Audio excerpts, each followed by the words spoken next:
Office সহায়ক grade 20 পদের সংখ্যা ২৭টি। অনেকগুলো পদ বন্ধুরা। শিক্ষাগত যোগ্যতা থাকবে কোনো স্বীকৃত বোর্ড হইতে মাধ্যমিক স্কুল সার্টিফিকেট বা সমান পরীক্ষায় উত্তীর্ণ। আসসালামু আলাইকুম সুপ্রিয় চাকরি প্রত্যাশী ভাই বোনেরা। গণপ্রজাতন্ত্রী বাংলাদেশ সরকারের শ্রম ও কর্মসংস্থান মন্ত্রণালয়ের কলকারখানা ও প্রতিষ্ঠান পরিদর্শন অধিদপ্তরের নতুন একটি নিয়োগ বিজ্ঞপ্তি করেছে গত ২২ জুলাই ২০২৫ সালে। নিয়োগ বিজ্ঞপ্তিটি শ্রম ও কর্মসংস্থান মন্ত্রণালয়ের অধীনে কলকারখানা ও প্রতিষ্ঠানের পরিদর্শন অধিদপ্তরের রাজস্ব খাতভুক্ত শূন্য পদে সরাসরি জনবল নিয়োগের নিমিত্তে বাংলাদেশের প্রকৃত নাগরিকের নিকট থেকে অনলাইনে dife.teletalk.com.bd এই ওয়েবসাইটের মাধ্যমে দরখাস্ত আহ্বান করা যাচ্ছে। সম্পূর্ণ নিয়োগ বিজ্ঞপ্তি দেখার আগে যারা আমার নতুন সব চাকরি খবর ইউটিউব চ্যানেলে নতুন তারা অবশ্যই আমার ইউটিউব চ্যানেলটি সাবস্ক্রাইব করবেন এবং পাশে থাকা বেল আইকনটি অল করে দিবেন, যার মাধ্যমে আপনি নতুন নিয়োগগুলো দেখতে পারবেন এবং সেভাবে আবেদন করতে পারবেন। দেখুন বন্ধুরা, এখানে যুব উন্নয়ন নিয়োগ বিজ্ঞপ্তি আছে, নিজ জেলায় অর্থাৎ ডিসি অফিসে নিয়োগ বিজ্ঞপ্তি আছে অনেকগুলো, এর ভিতরে জনপ্রশাসন মন্ত্রণালয়ের নিয়োগ বিজ্ঞপ্তি আছে, যোগাযোগ অধিদপ্তর নিয়োগ বিজ্ঞপ্তি, এরকম অনেক নিয়োগ বিজ্ঞপ্তি দেওয়া আছে, আপনারা দেখে সেগুলো আবেদন করে নিতে পারবেন।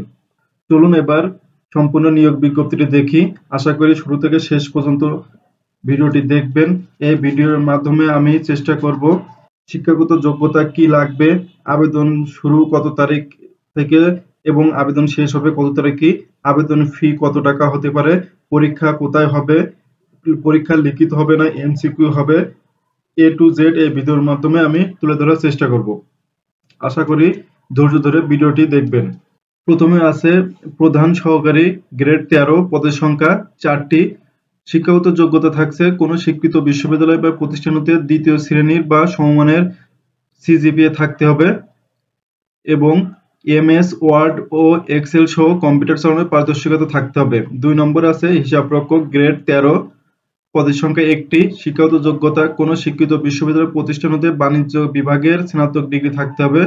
এমএস ওয়ার্ড ও এক্সেল সহ কম্পিউটার চালানোর পারদর্শিতা থাকতে হবে, অর্থাৎ বাণিজ্য বিভাগ ছাড়া অন্য কোনো বিভাগের প্রার্থীগণ এখানে আবেদন করতে পারবেন না।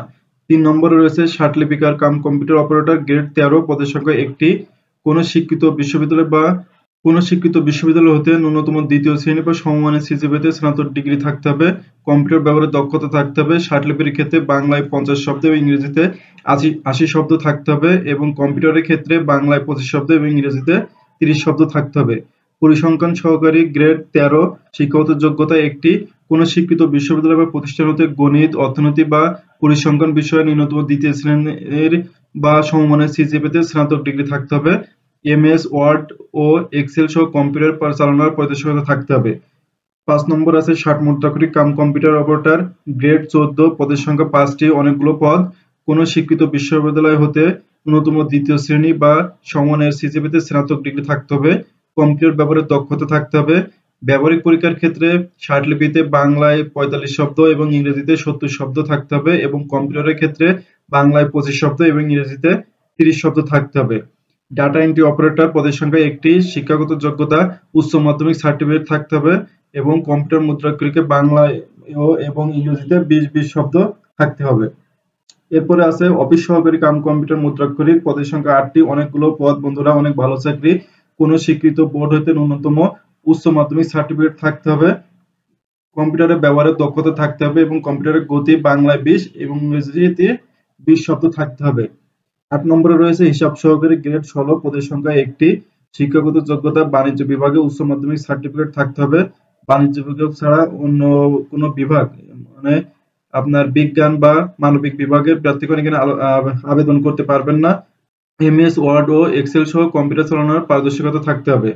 9 নম্বরে আছে টেলিফোন অপারেটর গ্রেড 16 পদের সংখ্যা 1টি।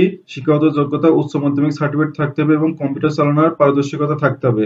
10 নম্বরে রয়েছে গাড়ি চালক গ্রেড 16 পদের সংখ্যা 10টি। অনেকগুলো পদ বন্ধুরা, রাজস্ব খাতে 10টি পদ মানে অনেকগুলো ড্রাইভার। শিক্ষাগত যোগ্যতা জুনিয়র স্কুল সার্টিফিকেট থাকতে হবে। হালকা গাড়ি চালানোর বৈধ হালকা ড্রাইভিং লাইসেন্স থাকতে হবে। অভিজ্ঞতা সম্পন্ন চালকগণ অগ্রাধিকার পাবেন। 11 নম্বরে রয়েছে অফিস সহায়ক সবচেয়ে আকর্ষণীয় পদ অফিস সহায়ক 27টি পদ। অনেকগুলো পদ। কোনো স্বীকৃত বিশ্ববিদ্যালয় হইতে মাধ্যমিক সার্টিফিকেট বা এসএসসি সার্টিফিকেট থাকলে আবেদন করতে পারবেন। 12 নম্বর আছে পরিচ্ছন্নতা কর্মী, গ্রেড 20তম, পদের সংখ্যা 1টি, 8ম শ্রেণী বা জুনিয়র স্কুল সার্টিফিকেটে আপনি আবেদনটি করতে পারবেন। 13 নম্বর আছে নিরাপত্তা প্রহরী, গ্রেড 20, পদের সংখ্যা 1টি, 8ম শ্রেণী বা জুনিয়র স্কুল সার্টিফিকেট থাকা লাগবে। এখানে বন্ধুরা সকল জেলার নারী পুরুষ উভয়ে আবেদন করতে পারবেন। আবেদনের বয়স 1/7/2025 তারিখে প্রার্থীর বয়স 18 থেকে 32 বছর হতে হবে, অর্থাৎ 18 নিচে হলে আবেদন করতে পারবেন না এবং 32 এর উপর হলে আবেদন করতে পারবেন না। আগ্রহী প্রার্থীগণ dife.teletalk.com.bd এর ওয়েবসাইটে আবেদনপত্র পূরণ করতে হবে। আমি আবারও বলছি, আগ্রহী প্রার্থীগণ dife.teletalk.com.bd এর ওয়েবসাইটে আবেদন পূরণ করতে হবে। অনলাইনে আবেদন পূরণের শুরুর তারিখ 27/7/2025 সকাল 10টা থেকে শুরু হবে এবং শেষ হবে 24/8/2025 বিকাল 5টা পর্যন্ত। আমি আবারও বলছি, অনলাইনে আবেদন শুরু হবে 27/7/2025 সকাল 10টা থেকে এবং শেষ হবে 24/8/2025 বিকাল 5টা পর্যন্ত। 1 থেকে 10 নম্বর ক্রমিক পদের জন্য পরীক্ষার ফি বাবদ বন্ধুরা 100 টাকা, সাথে টেলিটক সার্ভিস চার্জ 12 টাকা, মোট 112 টাকা লাগবে এবং 11 থেকে 13 নম্বর ক্রমিকের জন্য পরীক্ষার ফি বাবদ 50 টাকা এবং টেলিটক সার্ভিস চার্জ 6 টাকা, মোট 56 টাকা পরিশোধ করতে হবে। এটি সম্পূর্ণ সরকারি চাকরি বন্ধুরা। এটা ঢাকা শহরে বিভিন্ন স্কুল কলেজে এই পরীক্ষাটি হবে। আপনাদের পরীক্ষা দিতে অবশ্যই ঢাকায় আসা লাগবে। যদি আপনারা জেলা শহরে বা গ্রামে থাকেন, অবশ্যই আপনাদের পরীক্ষা ঢাকা শহরে হবে এবং এটা লিখিত পরীক্ষা হবে। সেই হিসাব করে আপনারা যে কোনো একটা সুন্দর বই কিনে আপনারা পড়াশোনা শুরু করে দিতে পারেন এবং পরীক্ষার জন্য প্রস্তুতি নিতে পারেন। এই ছিল আজকের শ্রম ও কর্মসংস্থান মন্ত্রণালয় কলকারখানা ও প্রতিষ্ঠান পরিদর্শন অধিদপ্তরের নিয়োগ বিজ্ঞপ্তি। ধন্যবাদ।